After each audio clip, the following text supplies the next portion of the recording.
Welcome to ACC Nation, featuring sports news and special guest interviews. Here's Will Ojanen and Jim Quist. Long time no see. Hey, who are you? I don't know. There's a lot of stuff to talk about. I kind of wanted to get your impression about the basketball season some time ago, but obviously we didn't get around to that. But I'll ask you now, before we get into a little more contemporary things. So how do you feel the basketball season for the men? Then we'll get into the women because there's a special note there. What happened? I already forgot. No, I'm just kidding. Yeah, I think once we got to the final, I thought it was pretty obvious who was going to win once we got into a certain point in the tournament. UConn just looked unbeatable, and they had a counter for everything. Whenever they would be in a close game, they would, especially the Alabama game where the Tide were in it the whole way, and then they finally pulled away. They started shooting the ball well and really clamping down defensively. Unfortunately, I picked Houston to win in my bracket, and I thought they had a real shot until their best player got hurt in the Duke game and that was ruined my men's bracket. That was it. Yep. Well, NC State had a nice run. I think there's no denying that. Also, we can go back and look at the fact that the ACC, which was downplayed most of the season by everyone, pretty much even within our own conference, a lot of us, including myself, downplayed the abilities of teams within the ACC. Just didn't think it was an up season for the guys at all. And then when we get to the conference tournament, things just went wild as usual. And it became ACC basketball. It became fun. You know, everything that we expect all season long happened in this really tight little package. It was pretty much a wild run there at the end. It was. And usually there's a star of March. And I feel like DJ Burns was that one. Yeah. Like, I know we've seen him for the past couple of years at NC State, and he's a good player, but somebody always becomes that story, and he became that because he had a huge tournament and playing really. I mean, he was a good player. Don't get me wrong, but he was like God level during both the ACC and NCAA tournaments because everyone knew he was getting the ball and he was doing something with it. Most of the time he was scoring, but as we've seen, he's a good passer, and he was able to find open players and get them shots too. And it was unfortunate that he didn't really get an opportunity to really go one-on-one with Zach Edey much because of foul trouble. But that's what happens when you face a 7'4" guy. And contrary to what the national media says, Edey does get away with a lot. They just don't want to accept it. Yeah, boy. But it wasn't just Burns. It was Horn having a big tournament. He had some big games. I know they were hitting a three quite a bit against a Duke in that Elite Eight game. Their defense really clammed down too. And just kind of the whole run of the Wolfpack to go from 5 games in 5 days, going through what they had to go through to get there. They were tied late with Louisville. They beat Duke. They needed a miracle 3 to get to overtime against Virginia. Beat UNC in the championship to get the auto bid. All these different upsets, beating Texas Tech in the first round, obviously beat Oakland in the second round. Okay, that wasn't an upset, but they had the potential star of the potential star of the tournament, and they beat them. And then moving on, beat one in the Sweet 16, beat Duke in the Elite Eight, and then it wasn't like they got blown out in the Final Four games too. I mean, yeah, they lost by double digits, but I felt like they were about as competitive with Purdue as just about every team was that had faced them to that point, other than UConn in the championship game. So it's not like I think they just that was one of those situations where, I mean, Edie, contrary, and you just said a moment ago, he was one of the best players in the country still. And he's a hard player to defend, and you need a lot of talent to really do it. And I mean, UConn had a guy who was almost his equal in the championship game in Klingon, who's only a couple inches shorter than him, but UConn had more talent. I think that was the real difference. But kudos to the Wolfpack for an Yeah. unbelievable season. Right there with Unbelievable. Yeah. you. That's what basketball tends to be about. It's that excitement factor out of nowhere. Somebody can come and just be on and be hot. And sometimes they go on a run. And yeah, I'd say that's what happened. You know, that team just hit that sweet spot at the right time and made that run, and it just was magical. That's a cool thing. On the women's side, NC State again, a great run, a phenomenal performance by the women. And let's make note here that you did pick in your bracket the winner.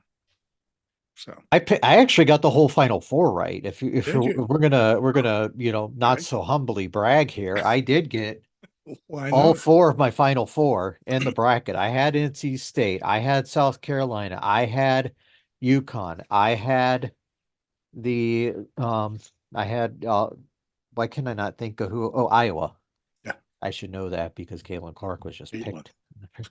Yeah, But yeah, I had all four of them, and I had the championship game right of South Carolina and Iowa, which it was kind of a chalky one, but it was the most logical one, to be honest with you. Although I felt, you kind of had every opportunity to go too, but just South Carolina was just too much. yeah. Just That's across the board. Yep. It's And just amazing talent.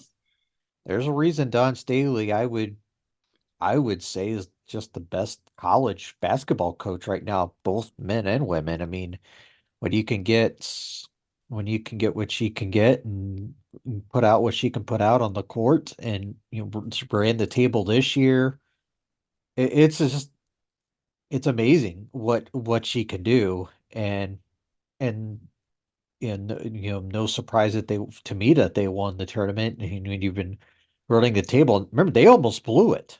I think it was the second round game. I think it was that where they were up double digits and then just kind of coasted and then almost blew it. Yeah, Kind of a wake up call, to be honest with you. that's a good thing. It's good for teams like that. Yeah. And you have, somebody in Camila Cardozo who I think I was trying to remember I think her height's like 6'7" or something like that. I don't remember, but Yeah, she looked like Zach Edey compared to everyone else on the floor. great player. I mean, Oh, I mean, there's a fun to reason she watch. was also drafted so high up in the WNBA draft. Yeah. And so let's talk about the WNBA draft. A lot of people out of the ACC being picked up and headed toward the WNBA. Before we get there, though, let's make note of the fact that as we have been honking the horns or honking the horn about women's basketball for years, and this year, um, the numbers, the viewership has just exploded because it is quality basketball. You've got all of these wonderful players, and it's fun to watch. It's competitive. It's dramatic, and a lot of people are turning on to women's basketball who may not have been fans of basketball to begin with, but now are, or people who are not finding what they want either at the pro level or in the men, and went over to the women and found all of these people that are just stellar players and coaches who are sometimes I want to call them wackadoodles, but they're so good at what they do We bring up Dawn Staley. She's just an amazing coach. Doesn't qualify in the wagadoodle category, thank goodness. But you watch that, and now you know why the numbers were so much higher for women's basketball versus men's basketball. And whether or not it stays that way, who knows? But it is also nice to see that a lot of pros are stepping up and saying, hey, shouldn't WNBA players be making more money than they are? And again, it really comes down to, if those viewership numbers and attendance numbers start to follow into the WNBA, if people go from college to watching the same players in the WNBA and those numbers follow, then the money will follow as well. It should. So 100%. Yeah. I think I saw it was over 2 million people watched the WNBA draft. That's a pretty freaking impressive number. Yeah. And yeah, and obviously Caitlin Clark will had a lot to do with that. Although I could have done without all the theatrical Jake from State Farm. I could have done without that personally. So if you're wondering what the Caitlin Clark impact is, I saw in the press conference. I don't know if it happened today or not, but Caitlin Clark said she had grown up a Minnesota Lynx fan, which cool. If you ever end up in free agency, you can always come home in a way. But while we're talking here, and I was told this actually and I'm looking it up to confirm it, but the Indiana Fever take on the Minnesota Lynx on July 14th here at Target Center, Minneapolis. Currently on the secondary market, the cheapest price to get in is $267. So that is the Caitlin Clark effect, folks. The money is starting to follow. Oh yeah, and really is support the product. If you want these ladies to make more money, support the product by watching it on TV. Go to the games. I just told you about how much Lynx tickets are to go see Caitlin Clark. Buy the merch. It is still very affordable. That's the cool thing, is that it's not going to kill your family to go to a WNBA basketball game at all. It's just not like it would if you're going to an NFL game, which will bankrupt you. The NBA is almost as bad. It's creeping into that same territory in men's basketball. So, women are following there. So, yep, get it while you can. Yeah, and it is really a big deal. You just go and trying to get out there and support it. And I've seen too many posts online today about the inequality thing, and I think it's really an apples and oranges comparison, especially when you're like, oh, Caitlin Clark only makes this much money. Should she make more? I mean, well, in an ideal world, sure.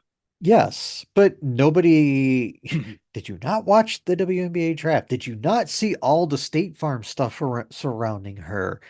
I'm sure she's making plenty of money from State Farm and in other endorsements too, yet to come. Yeah. I'm sure there are many places in Indianapolis that are going to want to, do business with her. So, it's there. It's and again, support it, and then we can come back and discuss this in a year or two and see if that money is following, and if it's finding its way into people's pocketbooks who are the product, providing the content, the players. It will happen. It will happen. So some of the other stuff, yeah, go ahead. I was just going to make a note before we move on. I'm thinking about a quote from Don Staley talking about Caitlin Clark being the reason that the women's game has, grown up, exploded. And And while I do agree she had a lot to do with it, what I'm hoping for is that I'm just hoping that ratings don't take a huge drop next year, because we've talked about this, through this podcast and through our guest Megan Gower, her hoop stats. There are many other great players that are still going to be playing next year. Paige Beckers, who again local to me, cool. And we talked about Hannah Hidalgo of Notre Dame, Juju Watkins, USC. There are plenty of great players still that are going to be playing college basketball next year, and especially in the case of Hidalgo, we'll see her in the conference here. That's right. Keep that in mind if you're an ACC basketball fan, that with the addition of Stanford is a quality women's Yep. basketball program. We'll see how they go with the retirement of their coach too.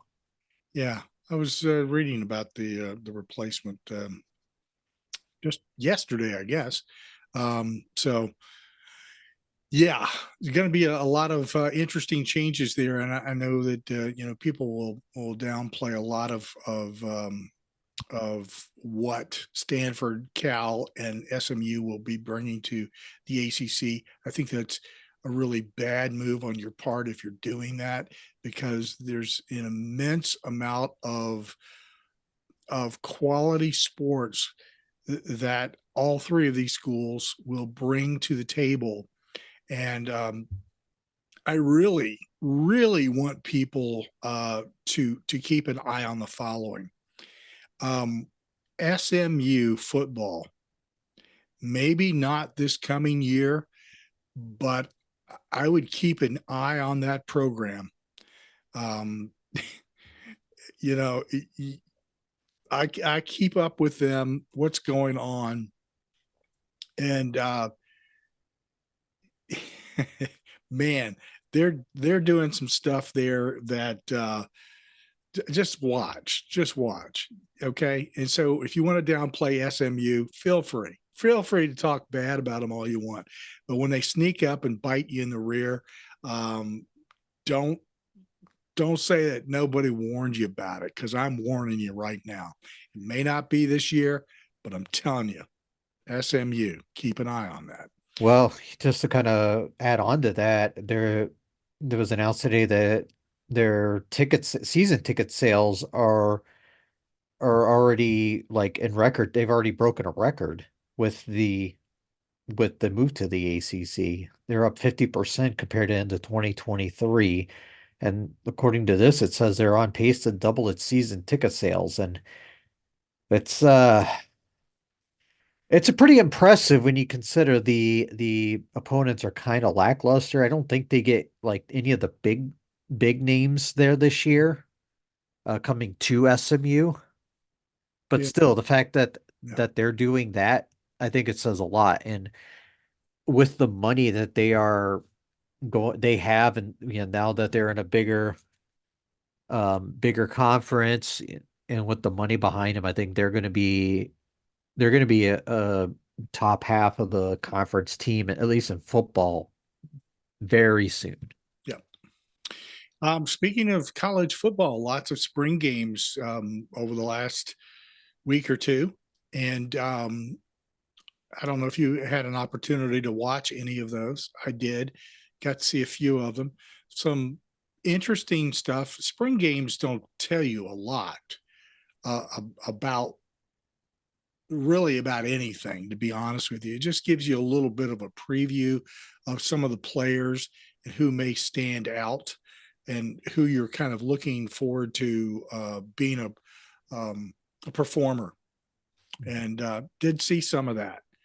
Gotta say, all the games that I did catch, definitely saw some quality play. And even if it's just a snapshot, it's something that tells you. I think this coming season is going to be fun for a lot of people who did not have fun last season and the season before. I'm really looking forward to when we start doing our football previews. We've got a few extra teams to throw in there, so that we're going to be packed this summer. We're going to try to get, we try to do this every year. We can't always promise that we're going to get everybody. It just, sometimes it works out that way. People are busy. And some of the people that we like to get to come on and help us preview their teams, they're not always available. But we do our best to get all of the schools in, and we're going to do the same thing again this season, and see if we can pack in. Love to get all 18 if possible. We'll see. Mm-hmm. I'm just going to go back to a moment from what I said a moment ago. SMU actually does host Florida State this year at the end of September at their place. So me a call upon that. But I have not watched much spring football yet. I just been very busy outside of work. Just life gets in the way sometimes. So I've just been kind of trying to follow what I can online. You really can't take a ton out of spring. Yeah.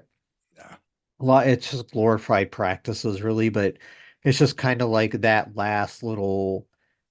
I mean, really, after these spring practices, you don't get much until July when you get media days and practices and everything leading up to the season. So this is kind of like that little bit of a teaser, I guess you could say. Um, I know Virginia's spring game is coming up this Saturday. So I'm hoping to catch that. Again, I don't know if I'll be able to, but on a personal level, yes, I would like to watch it because I kind of want to see what the quarterback situation looks like. According to everything, I've read, they're going to be splitting reps, both Tony Muskett and Anthony Calandria. And I'll just take this opportunity right now to promote our friends over at All Sports Discussion. I was on their podcast this most recently. It came out on Monday to preview Virginia football. So give our friends over there, a shout out, and you can obviously listen to it on ACC Nation Radio, as you well know if you've listened to us. We partner with them to have their podcasts on ACC Nation Radio, and that episode will be up on there if you go check it out. But it was it was weird because obviously I didn't really know what to say fully, not knowing, not seeing a lot of the spring stuff, but we're there. I think there's some reasons for optimism, but there's also reasons for pessimism too. It's kind of a weird, we'll see what happens, but outside of that, we're looking at other, all these other teams that we think will contend or be really, really good this year. Obviously, we know Clemson will be really good. We know Florida State will be really good. Those are kind of the two teams expected to be near the top of the league. Kind of curious to see how NC State, fares this year. They have a new quarterback, the one from Coastal Carolina, Grayson McCall, how he adapts to that offense, to Robert and I's offense, and how he's going to be able to, if he needs to throw, if he'll be able to. Obviously, Miami, they've got a lot of new pieces. They got a new quarterback. Um, how is it all going to mesh? Virginia Tech is a team a lot of people are high on because they have so much returning experience. Can they be this year's Louisville, basically? I mean, I think there's a lot of intrigue with ACC football this upcoming season, and we're looking forward to starting these previews up here in a little bit. Should be fun. Speaking of spring football, the portal, whew, man, talking about, and this is college football in general. If you follow people who are jumping into the portal, there are people going left and right here already, and I'm not really sure what's a motivating factor, if there is a motivating factor other than just time. Um, but I've noticed that it's very active. So Yeah, a lot of these people that are in there now are, for the most part, are people who are down on the depth chart and just don't see the playing time that they were expecting, so they're trying to go somewhere where maybe they have a fair shake at some playing time, or they realize Colorado's a dumpster fire and they're trying to get out before it's too late. Yeah. I was wondering if you were going to select that particular school to focus on. But you're not lying. Mm-hmm. Especially when you see the posts where the two sons are trying to like recruit players through like Instagram. Embarrassing. Yeah. Oh my gosh. I I don't even know what when I first saw that I was just like, oh my, this is far worse than I'd imagined. But yeah, look, if you're realistic, I think, and you look at how Prime has functioned as a coach with the program there, Colorado is it just you were just waiting for the implosion. Uh-huh. We're And we'll see. I mean, obviously, Shadur is a good quarterback. He's actually a pretty solid quarterback, but yes, he is. they've got like no O-line. What little they, I think their whole O-line from last year's gone. Um, but that doesn't necessarily mean it's any better, especially with the way Dion's doing this with pretty much going just about full portal here. Yeah. Um, that it only lasts for so long, Yeah. you know. And At I'm some point, that stuff catches up with you. Yeah. And I think the best, I mean, personally, I think the best way to build your team is through, it's kind of like building a professional roster. You build through the draft and supplement with free agents. It's no different, except the terminology is different. Mhm. You build your team through the recruiting process, and then you supplement with the transfer portal. That's really the ideal way to do it. It's the only way to do it now. I mean, It's just really the only way or to do it. unless you do go for, majority transfer portal, but that's a very risky proposition. I think this is why some of the older basketball coaches have bailed in, Hmm. it's not so much their age. I think it's just that the system has changed so much. And then you throw the NIL in there as well. And then Yeah. it just makes it a cluster. And it's more than I think that they want to deal with. So they say, goodbye. I don't blame I them. certainly don't blame them though. I don't either. If you're used to doing it one way for so long and then you have to do it a completely different way, especially if you're well off, you don't have to do it. You could just say peace. Yeah. That's why like Roy Williams and Coach K and Jay Wright have all left lately. I don't want to deal with it anymore. I'm sure there's others who are probably thinking the same thing. Let me let me touch base with you about Coach Cal leaving Kentucky. I mean, do you think that's reflective of what we're talking about, or is that something more or something I less? think there's I think it's completely different personally. I just don't think I think I think Kentucky is Kentucky's problem. Like how to explain it this way? Their fan base is too rabid. Like Yeah. they're that's a place where I like it's getting too bad where expectations are just unrealistic.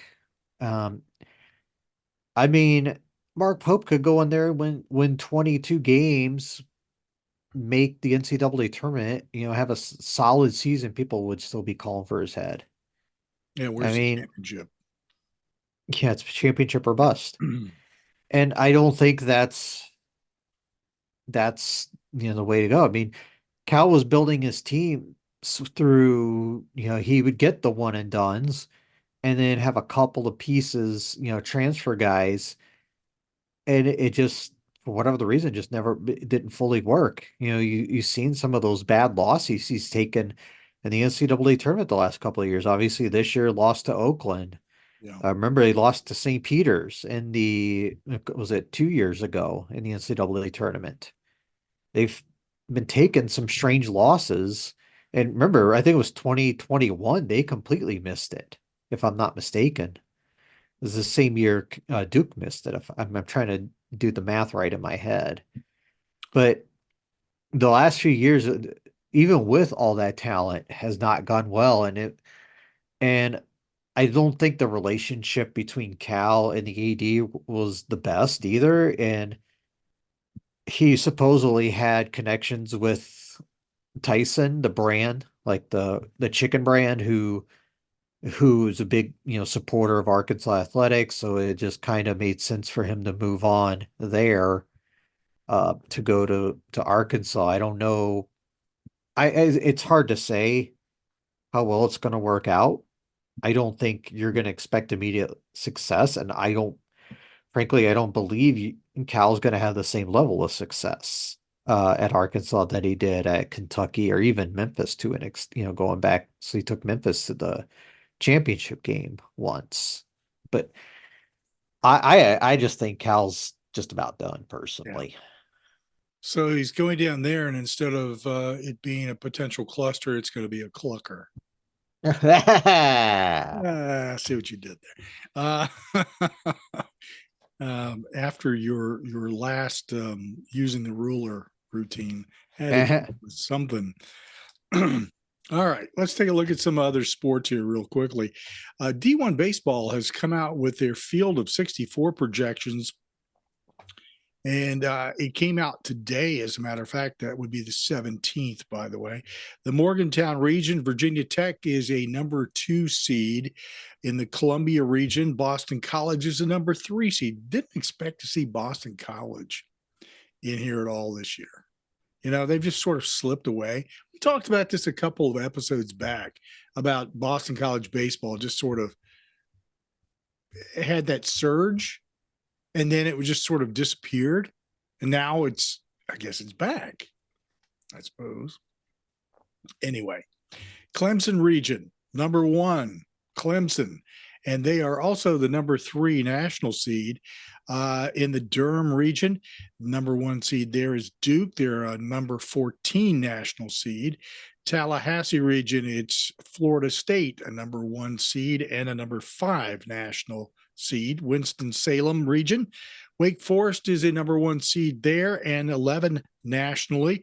Chapel Hill region, UNC is a number 1 and number 7 nationally. Charlottesville region, Virginia is a number 1 seed and number 10 nationally. And the last ACC team in this projection is in the Greenville region, and that's at number 2, NC State. That's quite a few teams from the ACC, more so than we have seen for quite a while. Yeah, like ACC baseball's been really good this year overall, as a product. We talked about looking at some of the overall teams. You see Clemson and Florida State, both 30-6. When we talked about them, Florida State being one of the last undefeated teams for a while there. They're having a really strong season, kind of a rebound season. Clemson's been really good again. They're 30-6 overall. And they still have the Atlantic and the Coastal divisions in this, folks. So if you're still jonesing for that, I mean, it's still a little weird to see, but it is what it is. I mean, on the Coastal side, North Carolina has a 3-game lead in the division on Virginia, Duke, and Virginia Tech. Carolina 14-4 overall. Virginia, Duke, and Virginia Tech are 11-7. Did you see what Virginia did to Louisville over the weekend? Yes. Yeah. Hide the kids. Explain. You're gonna hide the kids for this one. It was just ridiculous. It was really bad. I will pull it up if you can stall for a second. I'll stall for a second. I'll talk about a couple of other things here real quick I can throw in. You pull up, I'll stall. How's that? Good enough for me. Here's some rankings from some other sports. CRCA rowing, number 8, Syracuse is leading the ACC at this point. Number 11, Virginia. Number 14, Duke. Receiving votes, Miami and Notre Dame. That's the most that we've seen in the CRCA rowing rankings for quite a while. So it's kind of nice to see 5 teams that are getting some recognition in their overall. And the USILA men's lacrosse rankings, number 1, Notre Dame, number 2, Duke, number 4, Virginia, number 7, Syracuse. In the IWLCA women's lacrosse rankings, number 2, Syracuse, number 3, Notre Dame, number 6, Virginia, number 6, Boston College. No, that was not a mistake on my part. It's tied. 15, UNC, and number 25, Duke. Now I've killed adequate time for you to have pulled up that information. Yes, All good right. enough for me. So going back to baseball for a second, looking at what Virginia did to Louisville over the weekend, they won Friday night 21-3. Hmm. Louisville took the second game 14-10, and then Virginia came back the third game and won 16-7. They put up 21, 30, 21.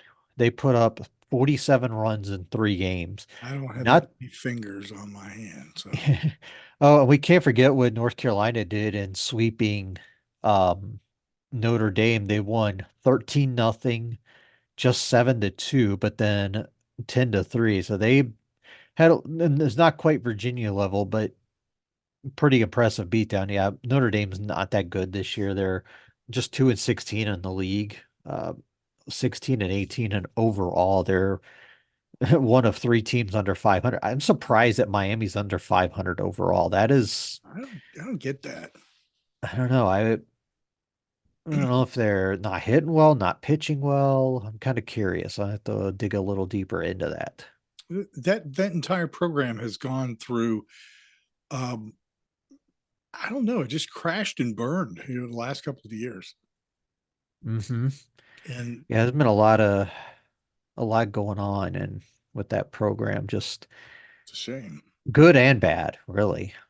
Yeah, very much so.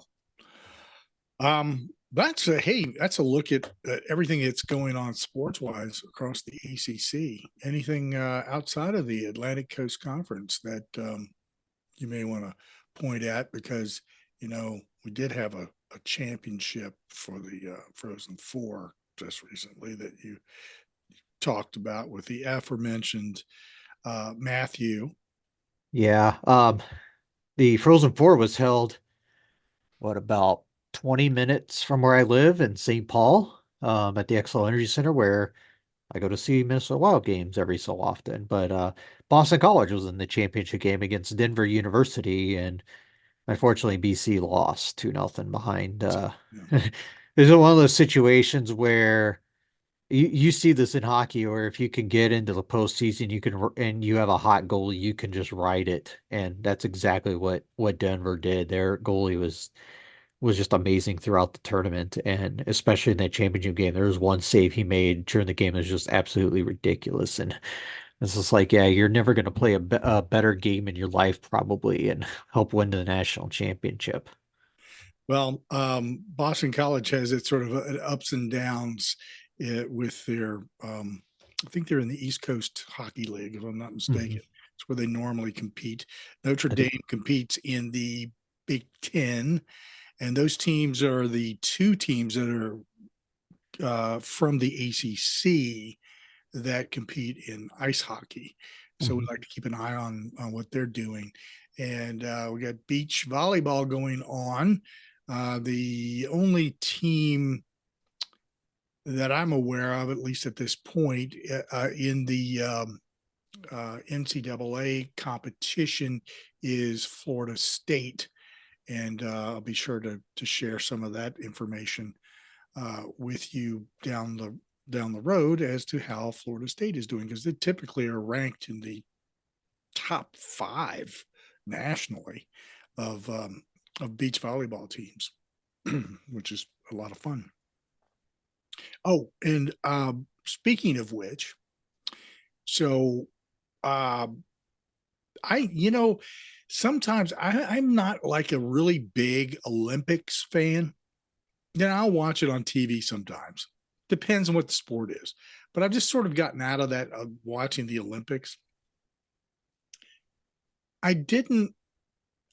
For some reason, it didn't register with me that the Olympics are going to be in France. And that's coming up fairly soon. Well, I'm also going there. And I was looking through some stuff, some news articles the other day, and noticed that almost a vast majority of the Olympic venues are in and around Paris, and near a lot of things that people would normally go see, like the Eiffel Tower. I'm not a big, if you want to go see Eiffel Tower, fine. Versailles, etc. There's a lot of those venues that are going to be there. The beach volleyball venue is at the Eiffel Tower. And you can take a boat trip to see a vast majority of the Olympic venues from the boat, which I may do because I'm getting ready to go to Paris. So, which sounds like a lot of fun. Though. I mean, I love the Olympics personally. I like both the winter. I like summer more than I like winter. I like swimming and track are probably my two favorite sports during the Olympics. But I definitely enjoy watching it every night. Well, they say that the bacteria count in the river is maybe a little too high for people to compete, Olympic swimmers to dive into waters. So we'll see what happens there. I'll stick my toe in, and if I come out with less toes than I put in, I'll let you know. So, okay. Anyway, way to take one for the team, Jim. That's right. Take one for the team. Let you know how it goes. Anyway, I just found that very interesting that I was sort of stumbling into it without, realizing. I mean, I'm sure that anybody who is big into sports, such as you are, who is especially big into the Olympics, is thinking to themselves, how in the hell did you not know that the Olympics were going to be in Paris? I was concentrating on other things. Just to be frank, folks, my wife and I, we got married in 2020, right before the shutdown for COVID. So honeymoon was out. And so now we're finally getting ready to go on our honeymoon. So after waiting a few years. So anyway, that's what I'm going to be doing. So I'll send you some photos and some of the venues. Well, I look forward to it. Enjoy your trip. Hope you have you and your beloved Mrs. have a great time. My better half. Yes. Yeah, we're both excited. All right. Until next time. Cheers. School. Thanks for listening to ACC Nation. Be sure to listen, like and subscribe to our podcast, radio, and YouTube channels by visiting accnation.net. Follow us on Instagram, X, Facebook, Mastodon, Threads, Blue Sky and Reddit at ACC Nation.